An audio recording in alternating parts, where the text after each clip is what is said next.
So far, we've discussed how to discover natural resources, the information problem of finding the geology, and we discovered how to tax them.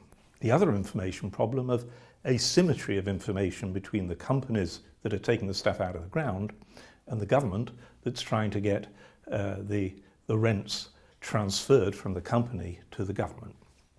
Now we're going to look, so that gives us a potential upside.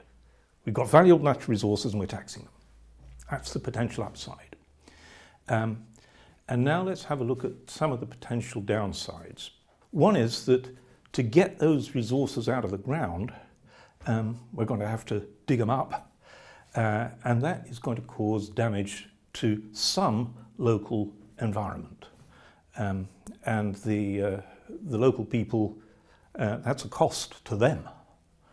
And so they need to be compensated for that. But it gets a lot worse than that, because the local people might decide that it's their natural resource. And so we can potentially get into a conflict between the locals who say it's ours and the nation that says, no, it belongs to all of us. The potential for this is quite alarming, that no matter how small the group, it has a potential for saying, this belongs to us and not you. How do you resolve that? And it takes us back to the, if you like, the sociology of building a shared identity. Many societies don't start with a shared national identity. And if the first news you have as a person that you're part of a nation is that the resources under your feet are not yours, you're not going to be very enthusiastic about belonging to that nation. What's done has to recognize realistically how strong is the pull of local identity relative to national identity. The little country of Sao Tome and Principe is two little islands, and nearly everybody lives on Sao Tome, and they discovered oil off the coast of one of the islands. Guess which? Principe. 3,000 people on that island, and guess what those 3,000 people said? It's ours. So there really is no limit to the potential tensions. Now there are ways around it. We've already looked at what President Nyerere did in Tanzania, the long process of trying to build a shared identity. In fact, that shared identity in Tanzania, we can show rigorously got built. We can also show that it got stressed by the discovery of natural resources. Recently, Tanzania discovered offshore gas.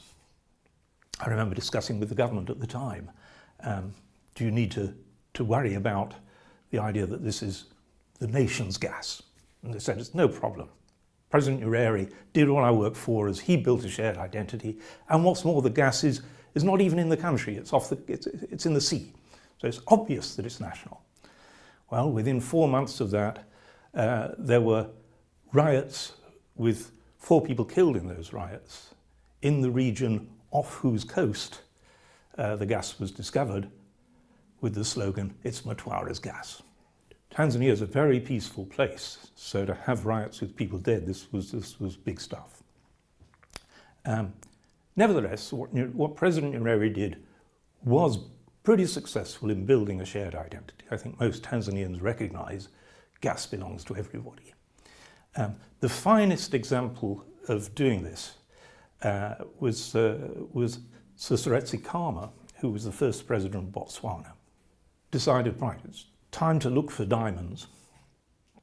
And why did Botswana look for diamonds? Because all the neighbouring countries had already discovered diamonds. So he thought, probably we got some diamonds, but we don't know where they'll be. Botswana, a series of clans. And so he went round all the clan leaders, saying to them, we're going to look for diamonds, we don't know where they are, Could be in your clan, could be in mine. But we do need to decide to whom the diamonds belong. Do they belong to the clan where they're found, or do they belong to all of us as Botswanans? The clan leaders, each clan leader thought about this, and of course the nightmare was the neighbouring clan would discover diamonds and you wouldn't. So all the clan leaders unanimously said, these diamonds, they better belong to all of us. That was a far-sighted leader. Actually, he wasn't just far-sighted, he had huge integrity, because the mining companies had slipped him a bit of advanced geology, saying, there's diamonds in your clan area. And he overrode his own clan's interest to build a nation. That is great leadership. I could contrast that with my own country, Britain, in the 1960s. We were in the same situation as Botswana, not for diamonds, but for oil. Let's look for oil. Other countries, the Netherlands, Norway, they found oil. Let's go look in the North Sea. And at the time, nobody even thought to question in government, to whom should this oil belong? Well, it was discovered off the coast of Scotland. At the time, there was a little party called the Scottish Nationalist Party. Very little, it didn't have any MPs at all. And as soon as the oil was discovered off the coast of Scotland, they started a political slogan, it's Scotland's oil. The rest is history. A couple of years ago, we had a referendum in Scotland on whether Scotland should separate from the rest of Britain. And it was a pretty close call. There's just been some statistical work showing that the rise of the Scottish Nationalist Party can be directly linked to oil discoveries and increases in the price of oil. So this was a resource grab, such as Mtwara in Tanzania.